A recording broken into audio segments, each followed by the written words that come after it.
अरे भाई मनोज, कहाँ जा रहे हो? इतनी चिंता में क्यों दिख रहे हो? अब क्या बताऊं कृपाल। एक तो इस गर्मी के कहर ने परेशान किया हुआ है, दूसरा गरीबी के कहर ने। क्यों, आजकल फल नहीं बेच रहे हो क्या? तुम्हारा ठेला कहाँ गया? किस्मत की मार पड़ी है।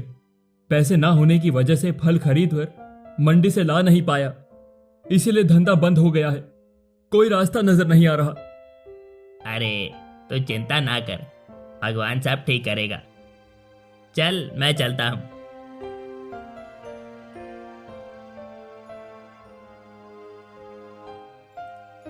मनोज थका हारा अपने घर के सामने आया तो उसकी आंखों में आंसू आ जाते हैं। हे भगवान, घर के नाम पर इस सड़क पर पड़ा हुआ हूं। ये टिन का छप्पर डालकर इस चमचमाती धूप में टिन की चादर और तप जाती है, और ये गर्मी हम पर और सितम ढाती है। खैर, अंदर जाकर देखता हूं। मनोज अंदर जाकर अपनी पत्नी पद्मा से कहता है। अरे कहाँ हो पद्मा? अरे तुम यहाँ जमीन पर क्यों लेटी हो? तबीयत तो ठीक है ना तुम्हारी? ठीक नहीं है जी, इस गर्मी के कहर ने मुझे डस लिया है। ये टीन की चादर ने तप तप करके मुझे बेहाल कर दिया है। पर हुआ क्या है तुमको?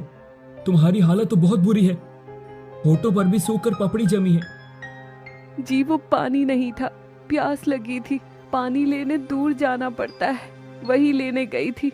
पर गर्मी की तेज लू मुझे लग गई और मैं आधे रास्ते से ही लौट आई। मेरी तबीयत बड़ी खराब है जी। ये देख मनोज चिंता में आ जाता है। हे भगवान, क्या करूं मैं? सड़क पर इस झोपड़ी में तबीयत तो खराब होनी ही थी। अब कैसे तुमको इस गर्मी से बचाऊं? मेरे पास तो दवाई के लिए पैसे भी नहीं है। ऐसे ही 2 दिन बीत जाते। मनोज सीधा गांव के हकीम के पास जाता है और हाथ जोड़ लेता है। भगवान के लिए मेरी मदद कीजिए हकीम साहब।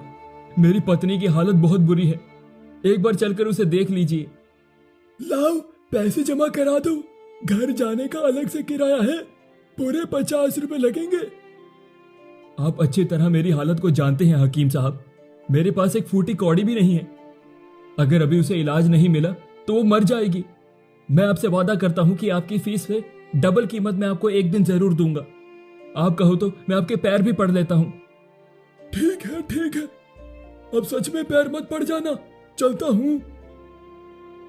हकीम मनोज के साथ उसकी झोपड़ी में आ जाता है और उसे एक दवाई दे देता है।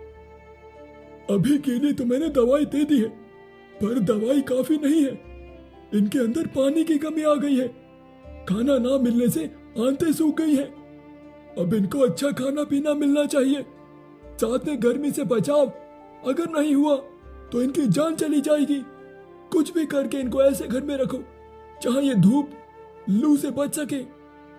बहुत बहुत धन्यवाद हकीम जी, आपका एहसान मैं कभी नहीं भूलूंगा। हकीम वहां से चला जाता है।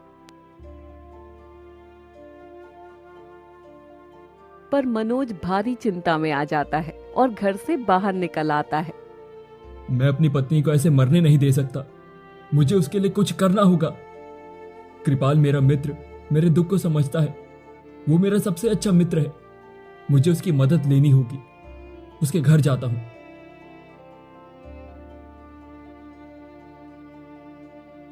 मनोज कृपाल के घर जाकर उससे विनती करता है। कृपाल, तू मेरे बचपन का दोस्त है। बड़ी उम्मीद लेकर आया हूं तेरे पास। मुझे पूरी उम्मीद है कि तू ना नहीं करेगा। कैसी उम्मीद भाव? हुआ क्या है? मेरी पत्नी पद्मा, उसको लू लग गई है। उसकी तबीयत बहुत खराब है। हकीम साहब ने बोला है कि उसको गर्मी से बचाना है, तभी वो ठीक हो सकती है। और मेरे पास घर भी नहीं है। तू मेरी मदद कर दे। तो भाई उसमें मैं क्या कर सकता हूँ? 2-3 दिन के लिए मेरी पत्नी को अपने घर में रख लो, वो बच जाएगी, नहीं तो वो मर जाएगी। देख भाव, हौसला दे सकता हूँ पर मदद नहीं कर सकता। मैं अपने घर में भला किसी को क्यों रखूं? भगवान के लिए मैं तेरे सामने हाथ जोड़ता हूँ, मेरी मदद कर दे, वरना मेरी पत्नी इस गर्मी से तप तप कर मर जाएगी। मैंने किसी का ठेका नहीं ले रखा, चल जा यहाँ से। कृपाल